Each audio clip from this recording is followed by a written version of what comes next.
हरि ओम। सुप्रभातम। मैं गणित वाला किशोर कुमार लाल दास। तो मैं आज बात करने वाला हूँ वैसे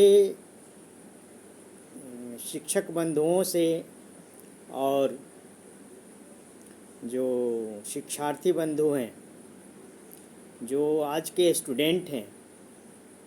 कहने का तात्पर्य जो वर्तमान समय के जो स्टूडेंट हैं, जिनका जो बिहेवियर होता है, जो नेचर होता है, और एजुकेशन में जो आज के समय में जो स्टूडेंट्स और टीचर्स के बीच का जो रिलेशनशिप होता है, उसके संबंध में मैं बातचीत करना चाह रहा हूँ।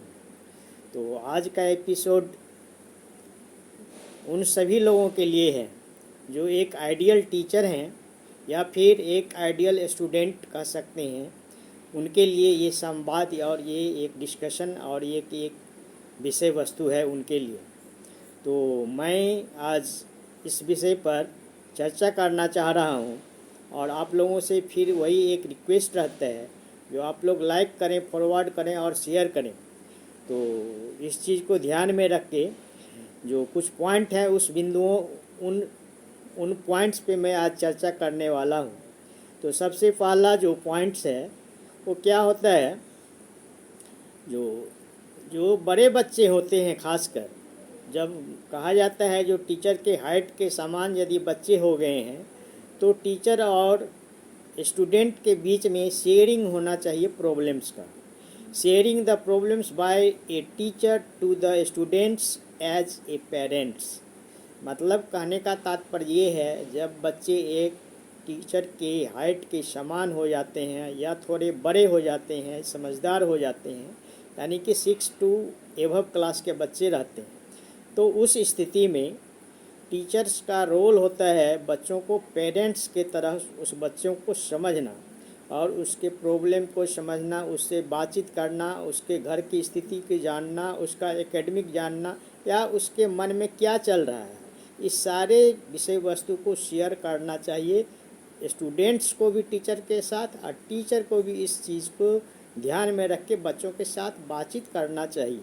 जो बच्चे आज क्यों अपसेट हैं, या बच्चे आज होमवर्क नहीं बनाए हैं, या बच्चे का कुछ मन में चल रहा है, तो एक शेयरिंग की भावना होना चाहिए, विचारों का आदान प्रदान होना चाहिए।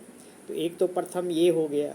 यदि सेकेंडरी बात करें सेकेंड पॉइंट्स पे, तो क्या होता है, for senior students teacher behaviour like a friends but some limitation. तो बड़े बच्चे हो गए हैं तो ऐसा नहीं जो फ्रेंड के समान रिलेशन बनाए, हम फ्रेंड के समान रिलेशन बना सकते हैं बच्चों के साथ टीचर जो सीनियर क्लास के बच्चे हैं, लेकिन उसके साथ सम लिमिटेशन है। कुछ आप लिमिटेशन रखिए, बच्चों को इतना छूट मत दे दीजिए जो आपके साथ मजाक करे। हाँ, आपकी भावना उस बच्चों को फ्रेंड की तरह हेल्प करने का हो सकता है, न कि उस बच्चे के साथ फ्रेंड का रिलेशन में बन जाए।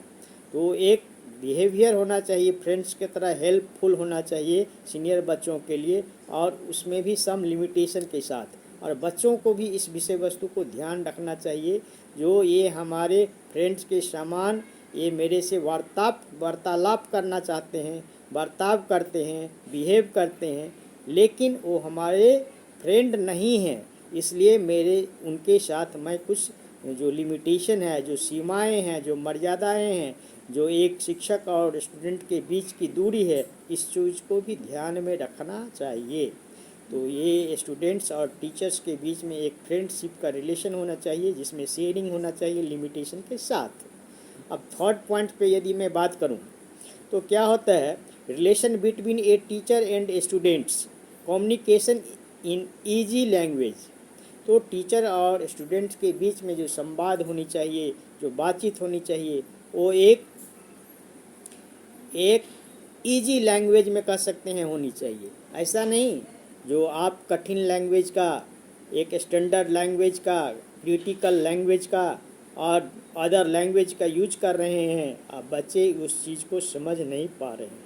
तो एक इजी लैंग्वेज में बच्चों के साथ कम्युनिकेशन होना चाहिए। और यहाँ यदि छोटे बच्चे हैं या बड़े बच्चे भी है, यदि लिमिटेशन नहीं हो तो मदर टंग में भी बात किया जा सकता है बच्चों को क्लासरूम के बाहर। क्लासरूम का जो मीडियम है उस चीज़ को तो फॉलो करना है, लेकिन क्लासरूम के बाहर जा कर के आप बच्चे को उसके लैंग्वेज, जो जिस लैंग्वेज में वो बच्चे समझ सकते हैं उस भाषा में कम्युनिकेट करना चाहिए। ये छोटे बच्चों के लिए मदर टंग्स भी हो सकते हैं, मातृभाषा भी हो सकते हैं, और बड़े बच्चों के लिए अदर लैंग्वेज भी हो सकता है, जिस लैंग्वेज में बच्चे अपने कम्युनिकेशन को अच्छी तरह से आपको कम्युनिकेट कर सके, संवाद को एक्सप्रेस कर सके। तो कम्युनिकेशन भी टीचर और स्टूडेंट्स के बीच में एक महत्वपूर्ण कड़ी निभाता है, इस चीज़ को भी ध्यान रखना चाहिए। ये तीसरी बिंदु होगी। अब फोर्थ पॉइंट पे यदि बात करें, a teacher always try to understand the problems. A teacher always try to understand the problem of students. एक टीचर को हमेशा कोशिश करना चाहिए प्रॉब्लम्स क्या है स्टूडेंट्स का। A teacher always try to understand the problem of students and his attitude. आप प्रॉब्लम समझ गए हैं, उसका फिर एटीट्यूड भी समझिए हमेशा, और उसका बिहेवियर भी समझिए, और इसके पीछे रीज़न क्या है। यदि एक शिक्षक हैं आप और बच्चों के साथ एक अच्छा रिलेशनशिप में रहना चाहते हैं, बच्चों आपको टीचर की तरह रिस्पेक्ट करें, तो ये आवश्यक है जो आप टीचर स्टूडेंट्स के प्रॉब्लम को आप समझें। एक दूसरी, उसका एटीट्यूड को आप ध्यान रखें, ये क्या एटीट्यूड है इसका। और तीसरा, उसका बिहेवियर पर भी नज़र रखें, जो कि इसका बिहेवियर किस दिशा में जा रहा है, एटीट्यूड क्यों बदल रहा है, या फिर उसके पीछे कोई रीज़न तो नहीं है। तो ये रीज़न को पता लगाइए, उसका एटीट्यूड के पीछे का रीज़न क्या है, बिहेवियर में कुछ चेंजिंग आ रहा है या अच्छाई आ रहा है, तो उसके पीछे भी उसका मतलब निकाल करके आप देखिए, समझिए। तो ये प्रॉब्लम समझने के लिए ये तीनों बिंदुओं पर ध्यान देना चाहिए शिक्षकों को, और बच्चों को भी इस चीज़ को अपने ऊपर रख करके टीचर के साथ संवाद करना चाहिए। ये नहीं जो हाई एटीट्यूड में टीचर के साथ वार्तालाप कर रहे हैं और बिहेवियर एक अनलिटरेट के तरह कर रहे हैं, या फिर कहें तो एक रूड नेचर के बिहेवियर कर रहे हैं। तो इस चीज़ को बच्चों को भी ध्यान रखना चाहिए टीचर के साथ, जब आप कोई शेयरिंग कर रहे हैं, किसी विषय वस्तु के साथ बातचीत कर रहे हैं, तो टीचर का क्या होना चाहिए, रोल होना चाहिए किस तरह का, और बच्चों का always try to understand the problem of a student and his attitude and his behaviour with proper reason.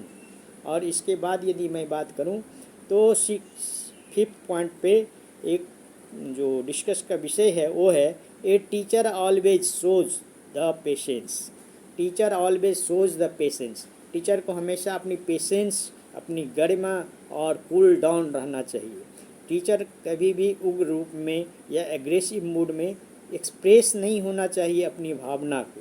Teacher को हमेशा शो करना पड़ता है, मजबूरी में भी या जो भी परिस्थिति हो, वो हमेशा पेशेंस को दिखाना पड़ता है, और पेशेंस के साथ कूल डाउन रहना पड़ता है। और इसके साथ ही कभी कभी बच्चों का सिचुएशन के अनुसार उसको हैंडल करना पड़ता है। तो ये भी एक पॉइंट्स है जो टीचर को always show the patience and cool down and take some time to understand the situation of problem, give him guidance, give him guidance, facilitator as well as counsellor. तो ये तीनों की भूमिका में टीचर को बच्चे के साथ बिहेव करना चाहिए, काउंसलर की तरह, फैसिलिटेटर की तरह, और एक गाइड की तरह। और बच्चे भी इस चीज़ को समझे कि ये हमारे पाथ फाइंडर हैं, और ये हमारे लिए ही सोचते हैं और हमारे शुभचिंतक हैं। तो ये यदि आप भी बच्चों के बीच में इस भावना को, विश्वास उत्पन्न कर देते हैं, तो आप मॉडल टीचर के रूप में आप बन सकते हैं। और लास्ट में मैं बातचीत करना चाह रहा हूँ, ए teacher always motivator for the students. Teacher को हमेशा मोटिवेटर के तरह ही स्टूडेंट के बीच में रहना चाहिए। बच्चे बहुत गलतियाँ करते हैं, बच्चे कभी कभी उग्र हो जाते हैं, बच्चे कभी कभी अशिष्टता करते हैं या अनुशासनहीनता करते हैं, या बच्चे कभी कभी आपसे बहस लड़ाते हैं। तो इस परिस्थिति में भी आपको समझना चाहिए जो बच्चे ऐसा क्यों करते हैं, और बच्चे को आप समझाइए, उसको मोटिवेट कीजिए, कभी भी डीमोटिवेट मत करते रहिए। जो हर बात पे तुम नहीं पढ़ सकते हो, तुमसे ये काम नहीं हो सकता है, तुम किसी लायक नहीं हो, तुम तुम्हारा तुम्हारा फ्रेंड ऐसा है, तुम्हारा घर का परिवेश ऐसा है, इस तरह का डिमोटिवेशन का प्रयोग मत करें बच्चों के बीच में। बच्चों को समझाइए और उसी की भाषा में, मर्यादित भाषा में, एक सभ्य लैंग्वेज में, और उसको मोटिवेट कीजिए। अच्छा गलती हो गई बच्चे, कोई बात नहीं, फिर आप सुधार ठीक करके लाओ, आपसे ऐसा मत करना। अच्छा बस बहुत गलती हो गई है, कोई बात नहीं, फिर आप करो, कोशिश करो, ट्राई टू। तो इस तरह से बच्चे को मोटिवेट कीजिए।